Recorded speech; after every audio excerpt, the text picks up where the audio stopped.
Welcome to the Daily Breaking News YouTube channel. After Ukraine stated its intention to join NATO, Putin expressed his desire to join, thinking he had discovered a wonderful justification to attack Ukraine's land. This attack remains the site of the largest clashes and losses since World War II. However, Putin did not realize that he would confront far bigger disappointment in his own remarks while dreaming of achieving major gains with this attack. The secret operation in Ukraine was designed to keep NATO away from Russia's border. Russia, which had easily seized Crimea, planned to take control of Ukraine by invading the country in the same fashion, but neither the Russian army nor NATO were able to capture Kiev. In reality, you've done even worse for Putin and Russia's border neighbors, including Finland and its sea neighbor. Sweden has begun the formal NATO application procedure. This action was perhaps the officialized version of the damage Putin had planned for himself in Ukraine. Furthermore, as a response to Russia's hostile posture, NATO has begun to deploy near Russia's borders, excluding Estonia, Lithuania, Latvia, and Poland, according to recent reports and official pronouncements. While Finland was preparing to join NATO, the United Kingdom decided to send soldiers to Helsinki to dissuade Russia. As Russia threatens to increase its military presence in the Baltic area, the United Kingdom has sent 8,000 troops to Finland and neighboring nations. If the once neutral country joins NATO, one of Putin's worst dreams will have come true. Furthermore, the NATO fleet, consisting of at least 4 to 5 vessels in the Baltic Sea, recently visited Sweden, and the Finnish and Swedish militaries, together with 14 NATO nations, began cooperative drills prior to the procedure. Russia warned the Nordic countries that joining NATO would have military and political ramifications. It was said that Russia would be obliged to boost its military presence in the Baltic region in this situation. Some of the 8,000 British soldiers stationed in nations such as Finland and North Macedonia have been allowed special access. British troops landed in Finland in the second week of May and will be stationed there for an extended period of time. More than 3,500 troops from Finland, the United Kingdom, the United States, Latvia, and Estonia took part in Exercise Arrow 22 in Sequila. In the second week of May, 120 elite British troops and 14 Challenger 2 tanks were transported to the UK for Drill Arrow 22 in western Finland. Over the following 3 months, the UK will also send 72 Challengers, 2 tanks, 12 as-90 tracked artillery guns, and 120 Warriors armored fighting vehicles to training exercises. The tanks, weapons, and armored combat vehicles deployed by the United Kingdom are said to be permanent. The main explanation for this in the region is the strong measures adopted against the Russian menace. These military drills were planned long before the Ukraine conflict. However, this is the most soldiers and ammunition that the UK has contributed to engage in such a training exercise. It is especially noticeable in the announcements made by the Prime Minister's press service on the UK government's official website last month. The UK government intends to expand on the country's current established collaboration, with the goal of intensifying security and defense cooperation and strengthening mutual solidarity. In light of Europe's deteriorating security situation, the UK is eager to establish deep defense and security cooperation in Finland and to collaborate with Finland to further develop capabilities in the continuation of the statements. It is stated that the UK will contribute to the security of the entire North Atlantic region. If Finland joins NATO, the UK and Finland will expand and deepen their collaboration, including hybrid threats, counter-influence, and influence operations. Information sharing, especially intelligence collaboration, is crucial in combating hybrid threats and safeguarding key infrastructure.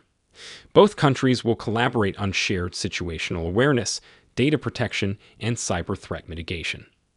According to reports, Russian officials made remarks indicating that Russia was concerned about cyber strikes in Northern Europe and the Baltic area in reaction to Finland's ambition to join NATO. These remarks overlap and are interpreted as indicators of a potential future cyber war in the region. The UK is currently playing an active role in the battle in Ukraine, providing military ammunition as well as humanitarian and diplomatic aid, in addition to its position as NATO's premier military power with the US, and continues to instill trust in NATO members. In the region's fight against the Russian menace, it is apparent that Russia's danger has reshaped Europe. When we contemplate this shift, we cannot deny that the war in Ukraine played a part in altering the path of history. Every conflict causes a new schism in history. Numerous stones were moved in many histories as a result of the two world wars and the Cold War in the 20th century. It has molded the country's current political and military identities. Putin's onslaught on Ukraine has galvanized forces that will change Europe for the 21st century. The most significant contribution of the Ukrainian conflict to international political literature was the value of nationalism and national sovereignty. The Ukrainian people's and armed forces' resistance refers to the popularization and need for these two fundamental formations. After the Cold War, these two titles gave way to globalization.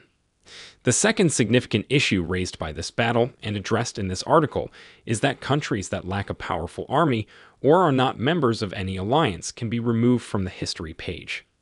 NATO was unable to prevent Russia from invading Ukraine.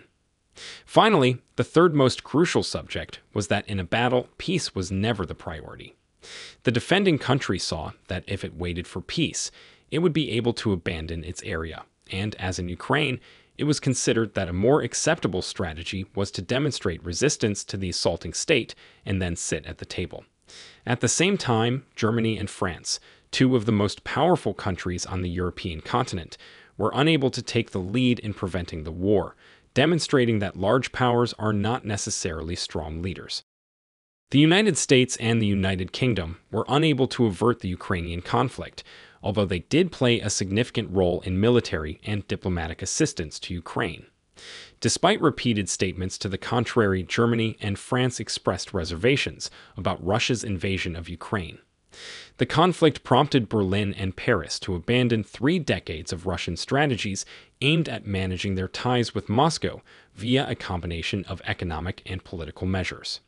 In reality, if we need to clarify Germany's hesitations on this matter further, it attempted to keep tensions with Russia to a minimum by closing its airspace to weapons supplies to Ukraine in the early days of the takeover. This attempted invasion would eventually give birth to a new and powerful Ukraine. Ukraine, which is moving against the Russian army by the day, will win this war. With its 4 to 4 million residents, great infrastructure, natural resources, and agriculture, this freshly created Ukraine will usher in a new age in Europe.